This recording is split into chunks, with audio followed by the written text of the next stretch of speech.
Hey guys, it's Julian from Beneath the Bunk Studios and BeneathTheBunk.com. I hope you're doing wonderfully today. We are Beneath the Bunk, talking about my vocal editing process for screamed metal vocals, especially screamed metal vocals that were tracked in layers. Let's get into it. So here we are in a Cubase session. This is for a cover of a Counterpart song called Burn. I just posted it last week, and it is at the link in the description if you'd like to check it out. You can also download the finished multi-tracks at the link in that video's description, so go check that out if that's something that interests you. This is not the mixed version, so it sounds a little bit bad, but if you want to hear the final mix, go check out that video. I'm really happy with the way it came out. Anyway, this is what we're working with right now. I'm thrown across the losing sleeve. Sweep me off my feet. Dig your nails into my wounds and pull a lucid dream. Where my chest will collapse from the weight of a fictitious ghost. Cool, so I have more vocal layers. I was only playing the main vocal. I'll tell you why in a minute, but that's what we're dealing with right now. The instrumental's down here. It's just everything bounced down to one track so that I could easily save some room in my CPU. Anyway, moving on to vocals. As you can see, I have quite a few layers here. And if you're curious about the way that I like to go about layering, I'm not going to talk about that in this video because it's a little bit beyond the scope of this video, but I do have a video about that too. If you want to check that out in the description, you're more than welcome to. But this is pretty much what I have going on. I have a couple main vocals, which are these tracks, and then I have a couple center dubs, which are pretty much going out throughout the length of the entire song, just doubling the main vocal. And then parts that I want to emphasize particularly hard, I have some left and right dubs, which are pretty much screaming the exact same way that the main is, except for these, which are sometimes a little bit different, just because I want that extra width and extra emphasis at some parts of the song. Now that we've got all that stuff out of the way, the very first step that I like to take when I'm going to be editing vocals is making sure that my instrumental that I'm editing the vocals against or on top of is edited already. So for example, if my guitars aren't edited, if my drums aren't edited, I'm not going to edit vocals to those instruments because for obvious reasons, you know, the instruments aren't edited.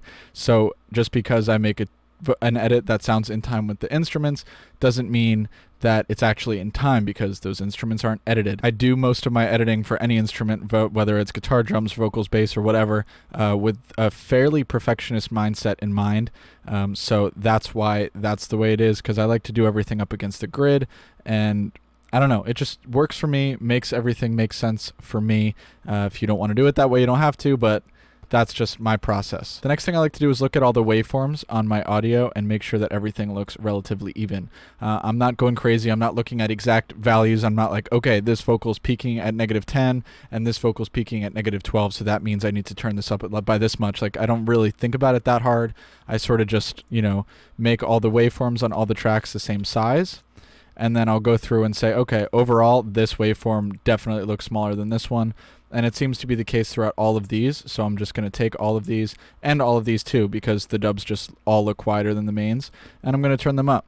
Because when it comes mixing time, I want to be able to copy and paste compressor settings and all that kind of stuff, and if there are different volumes going on different tracks and, you know, it's not as consistent, copying and pasting compressor settings isn't going to be as easy, so I'm doing this with mixing in mind. So I'm just doing that on all of the vocals here. The next thing I like to do before I do any editing is to make sure that I have a basic vocal chain going on all of my vocals. The reasoning behind this is because an uncompressed vocal could easily sound more in time than it is because you're not hearing it properly against the instrumental. You know, if volume-wise it's jumping all over the place, you're not really getting a very good representation of what it really sounds like. So it's really nice to just pull up a really easy-to-use compressor like gain reduction from JST, get some decent settings on there that are working, maybe even an EQ, just get like a very basic signal chain going, like one that you would use when you're mixing, for example. Don't go crazy. Don't try to make it sound amazing against the instrumental. Just try to make it sound like a vocal that isn't, you know, jumping all over the place and has no consistency whatsoever, because it's really easy to make bad edits if you're using a vocal that is not somewhat processed. All right, so let's actually get into the editing here. So what I want to do is only listen to the main vocals. And the reason I'm doing that is because I don't want to be influenced by any timing errors in any of the dubs. If I hear, you know, maybe a flam between one of the dubs and one of the vocals, I could be misled to believe that the vocal's out of time when in fact it's really not, and it's just a weird error between the dubs and the mains that I'm going to fix later once I'm editing the dubs. So that means we're just left with the mains against the instrumental instrumental, and that sounds like this. I've grown accustomed to losing sleep. So the main thing I'm really looking for right now is timing errors, and I'm going to be looking at the grid a little bit while also listening. Obviously, if something sounds good and it looks a little bit off on the grid, I'm going to leave it alone because it sounds good, and if it sounds good, it is good. But at the same time, my ears aren't perfect. I'm not a musical genius, and sometimes it sounds dragged, and I don't realize that it sounds dragged, and the grid helps me realize that it sounds dragged, or rushed rather. Whichever one. Cubase has a wonderful feature called slip editing, and what that allows you to do is to move around audio within the boundaries of a clip without moving the clip itself. So as you can see, the clip is not moving, but the audio inside of it is. And you can do that by doing Control-Alt and then dragging the audio, or Command-Option if you're on Mac. I also like to make sure that grid mode is not on, rather cursor mode is on, because that allows me to make cuts anywhere in the audio, whereas if I have grid on, I'm getting snapped to the grid, and I don't want that. I'm going to go ahead and make these waveforms a little bit bigger and get started here. So right off the bat, these look a little bit dragged, so I'm going to move them up a little bit. I've grown accustomed to Maybe they weren't as bad as I thought they were. I've grown accustomed to losing sleep. Sweeping up my feet. Alright, so the my sounds a little bit off, so I'm going to make a cut, move that ahead a little bit. Sweeping up my feet. Much better, so let's go to the next line. Dig your nails into my wounds and pull. I think that sounds a little bit dragged sometimes, so we're just going to move the whole event because everything seems to be a little bit dragged by the same amount. Dig your nails into my wounds and pull. Perfect. And now we're going to move to the next line. A lucid dream where my chest will. Some of this was a little bit dragged, so I'm going to bring all of this a little bit ahead. And then this is where it kind of becomes a balancing game, you know, just trying to figure out where you can make the cut and not have any weird sounding artifacts.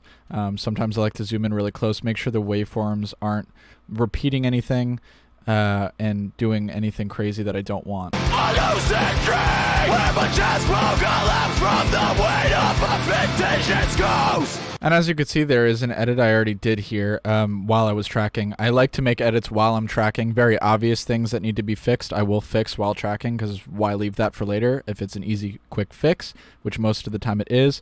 But for the most part, I'm doing most of my editing while I'm not tracking. Anyway, let's check this line out. Where my chest will collapse. It's a little bit rushed. Where my chest will collapse from the weight of a. Move that a little bit back. From the weight. From the weight of. From the weight of. From the weight of a fictitious. A little bit rushed now. Weight of a fictitious ghost. A little bit. Weight of a fictitious ghost. And move that back. Fictitious ghost. Cool. So that's that section all edited. That's how I would go about doing that. And another thing I like to do, just so I can mark to myself what's edited and what's not, is turn everything green. So that's kind of, you know, green means go, sounds good, whatever. And then I'll also go back, I actually forgot about this, also go back and just make sure I'm cutting out all the blank space around the audio so that I don't have any weird sounds slip in that are going to pop out later once I have a lot of master bus stuff going on and compression. Now let's move on to the dubs. I like to use a combination of manual editing for the mains like I just showed you, while also using some vocal line just to tighten things up the extra mile. So I'm going to show you what that looks like right now. First, I'm going to unmute the center dubs, and I'm going to play them in tandem with the main vocals so that you could hear them both at the same time, so that it's really obvious where they don't match up. And I'm going to make sure that they're both around the same volume, and they're not, so I'm going to make them the same. So let's hear what this sounds like. I've grown accustomed to losing sleep. Sweep me off my feet. Dig your nails into my wounds and pull. Alright, so for the most part, that's pretty good. But I will make a couple little changes. Honestly, it's close enough that I could probably just use vocal line and be fine. But for the purposes of this video, I'm going to show you how I would drag everything in time. I've grown accustomed to losing sleep. Alright, so this is where it gets rushed a little bit. Another thing I want to point out, you shouldn't worry about weird glitches that sound weird in solo. So for example, this. To losing sleep. That sounds pretty weird in solo, but in the grand scheme of the mix, To losing sleep. you can't hear that at all, and all it sounds like is the vocals a little bit more in time together. So don't worry about little glitches like that because they really don't matter. You're never going to hear them, and I think you should just leave them alone. That's the way I like to do it anyway. To losing sleep. Cool, so that line's good. Let's move to the next one. Swipe me on my face. Swipe me on my face. Take your nails into my wounds. Alright, these couple first words are pretty off. Take your nails into my wounds and take your nails into my.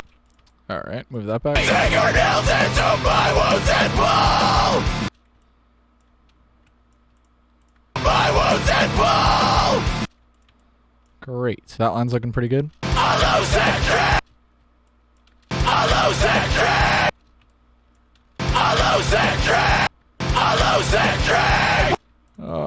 Allocentric. Where my chest won't collapse from the weight of a fictitious ghost. Alright, so that was good at parts, not so good at other parts. Where my chest won't So that chest is pretty off. Where my chest won't collapse from the weight of. The was pretty off there. Where my chest from the weight of. From the weight of a fictitious. From the weight. From the weight. From the weight of a fictitious ghost. Cool. So that's probably about as tight as I would get that. I'm going to go through and make sure, no weird things are getting roped in here and cutting out any blank space that is unnecessary. And now we're going to color all of these green to signify that they are good to go and that they are edited. Now, what I'm going to do is start talking about the left and right dubs that I have playing occasionally on parts of emphasis. So although these are panned left and right in the grand scheme of the song, I do like to edit them in the center. I like to edit all the dubs in the center, even if they're panned, because it's much easier to hear errors in mono than it is in stereo. If everything's wide and on the left, it's really hard to hear where the vocal is not aligning with the center vocal, as opposed to if everything is in the center, because then you hear flams, you hear weird timing inconsistencies. So I'm going to go and center the left and right vocals and bring them up in volume and make them even with the other vocals so that we could really hear how in time or out of time they are. And I'm going to mute the right one and just have the left one, because then that just gets to be too much and we don't know what's causing the inconsistencies if we hear a flam, because these two are in time but these two aren't, so we don't know which one's going to be causing them if they're both playing at the same time, so we just want to have one playing right now. So let's hear where that comes in.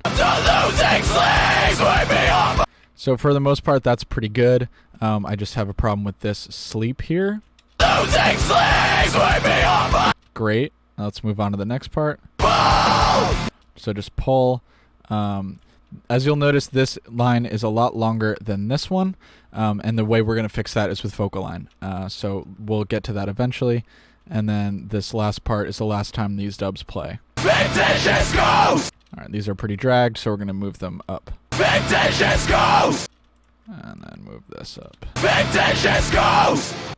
Awesome. So that's all that. And now what I want to do is just have the left dub that I just edited playing alongside the right dub. So we're going to move all of these and make them muted. And then we're just going to have these two vocals. Because it's much more important to me that the left is in time with the right than the left is in time, or the right is in time with the main vocal, for example, because you really want them to sound like a cohesive pair on the left and the right. So I'm just going to be editing the right dub in time with the left dub, if that makes sense. Hopefully it does. But anyway, let's hear what that sounds like together. So that's a little bit rushed. I mean, a little bit dragged for me. And the sleep is off again. And again, this one's longer than this one, but when we vocal line, we're going to fix that. So check this out here too. I don't know why that got cut off. Good. And then the next line.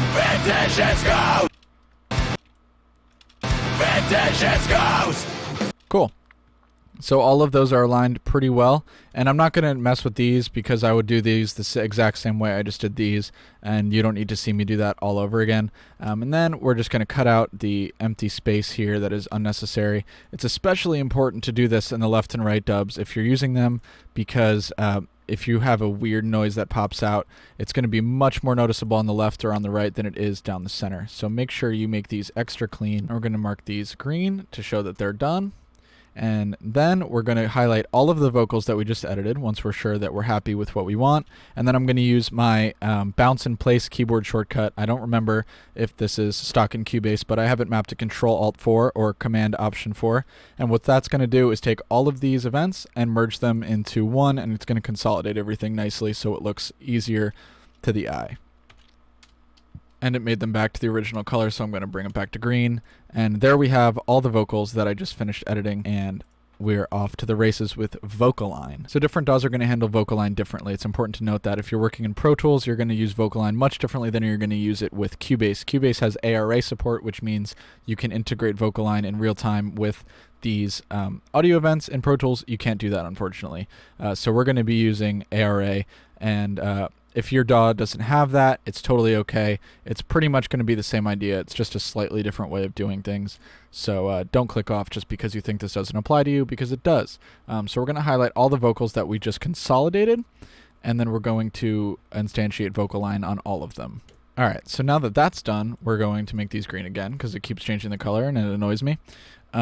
We are going to start VocAligning things. Something I've learned about VocAlign is that it really likes when the events that you're aligning are the exact same length. So for example, as you could see here, this extends out a little bit farther than this does. In the grand scheme of things, is that going to make a huge difference? No, but when I have errors with VocAlign and it's doing weird things, 9 times out of 10, when I make the events the same length, it fixes whatever problem I was having. So I've gotten to the point where I just like to have them line up from the get-go, just to avoid having any problems in the first place. So the way we're going to fix this timing issue is by highlighting both of them, doing this, and then cutting off the beginning so that they both start at the same time. And we're going to do the same thing at the end point, which is over here. The end point, we can't really do that, so I'm just going to get them as close as possible because this one is extended longer than this one. Hopefully that's good enough. Usually what I'll have to do is do everything in little pieces. So for example, I would have to do, you know,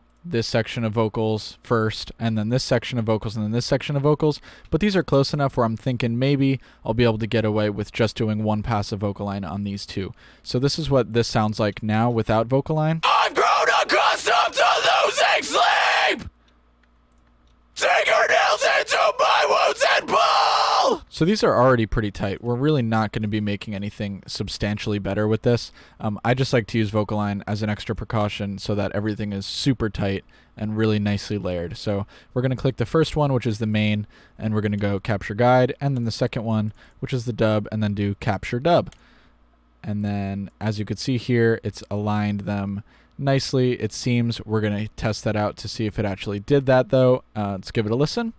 I've grown accustomed to losing sleep. Nice. Sink your nails into my wounds and pull. Awesome. A lucid dream.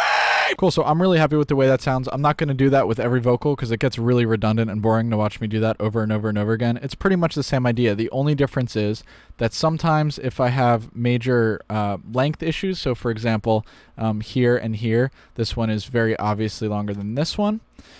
So what I will often have to do is when I'm VocAligning, use a different algorithm. So I might use, in this case, maximum expansion, so that it tells VocAlign, don't be afraid to make this long and make it a little bit weirder. You got to do what you got to do. Keep that in mind. Same thing with maximum compression. If the dub is a lot longer than the guide, don't be afraid to use maximum compression to make it squish it and really get close so that everything is properly lined up. Once VocAligning is done, I'm going to highlight all the vocals that I have VocAlign on, do my bounce in place shortcut one more time, Control-Alt-4 or Command-Option-4 on Mac, and then it's going to render all of the VocAligned audio in place so that we have it printed and we don't have to run the plugin anymore. And just like that, we have our edited vocals. Everything's nice and tight, and obviously I would repeat that process throughout this entire song.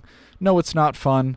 Yes, it's very tedious, but it's a necessary evil, especially when you want to have really high quality tracks that are going to be easy to mix. So that's all I got for today. I really hope you got something out of this video. If you did or if you didn't, let me know. If you have a vocal editing process that you think is 20 times more efficient than mine, please let me know. I always love to learn from other engineers and get other perspectives so that I can better my own workflow. Again, if you have any questions, please feel free to comment them down below. There's a 100% chance I will answer you at some point, and I will talk to you later.